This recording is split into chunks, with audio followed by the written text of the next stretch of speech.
नमस्कार, मैं विलास उर्पड़े फिर स्वागत करता हूं आपका आपके अपने web news channel Supreme Power पर। दोस्तों, हम देश प्रदेश, आपके जिले और आपके क्षेत्र से जुड़ी खबरों को प्रकाशित करते रहते हैं। तो आप हमारी खबरों को देखने के साथ साथ हमारे चैनल से सीधे जुड़ सकते हैं, सिर्फ और सिर्फ इस लाल बटन को दबाकर और हमारे चैनल को सब्सक्राइब कर। नमस्कार। इथे उपस्थित सर्वांना माझा मनपूर्वक नमस्कार। आणि येत्या 20 तारखेला विधानसभा तुमसर मोहाडी विधानसभा क्षेत्राच्या निवडणुका होतात आणि त्या निमित्ताने आमच्या इथे प्रचार दौरा सुरू आहे।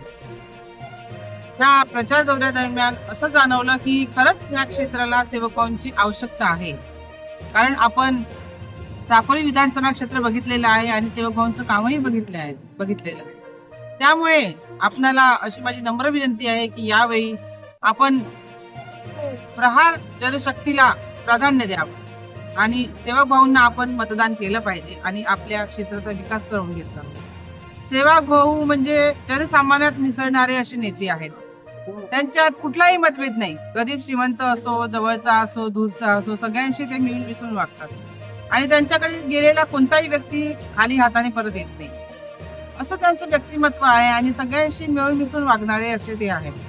म्हणून आपण सर्वांचे जनसामान्यात परिचित असलेले असे सेवक भाऊ आहेत आणि त्यांना आपण या क्षेत्रातून तुमसर मोहाडी क्षेत्रातून उमेदवारी मिळाली आहे प्रहार जनशक्तीकडून। आपण बघतात बच्चू कडूंचं जे पॅनल आहे दिव्यांगांचं, त्यांची साथ मिळाली पाहिजे सेवक भाऊंना, तर विजय निश्चित होईल असं मला वाटतं। आणि म्हणूनच आपण सर्वांनी येत्या 20 तारखेला त्यांच्या 7 नंबर समोर जे त्यांचं चिन्ह आहे बॅट, त्या समोरील बटन दाबून आपण मतरूपी आशीर्वाद त्यांना द्यावा, ही माझी आपल्या सर्वांना नम्र विनंती आहे। सेवक भाऊ आगाये हे तळपदार नेतृत्व आहे। जनतेसाठी नेहमी त्यांनी धावपळ केलेली आहे, जनतेचे प्रश्न सोडवलेले आहे। काय सांगा? त्यांचं जीवनच एक कॉलेज जीवनापासून राजकारणी आहेत आणि त्यांनी स्वतःला समाजकार्यात वाहून घेतलेलं आहे।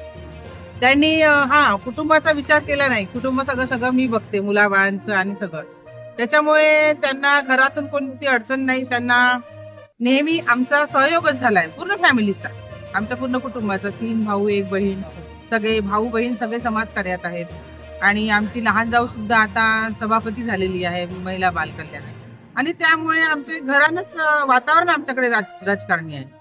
त्याच्यामुळे सेवक भाऊंना ही संधी मिळाली, त्याचं सोनच करतील सेवक भाऊ असं मला वाटतं।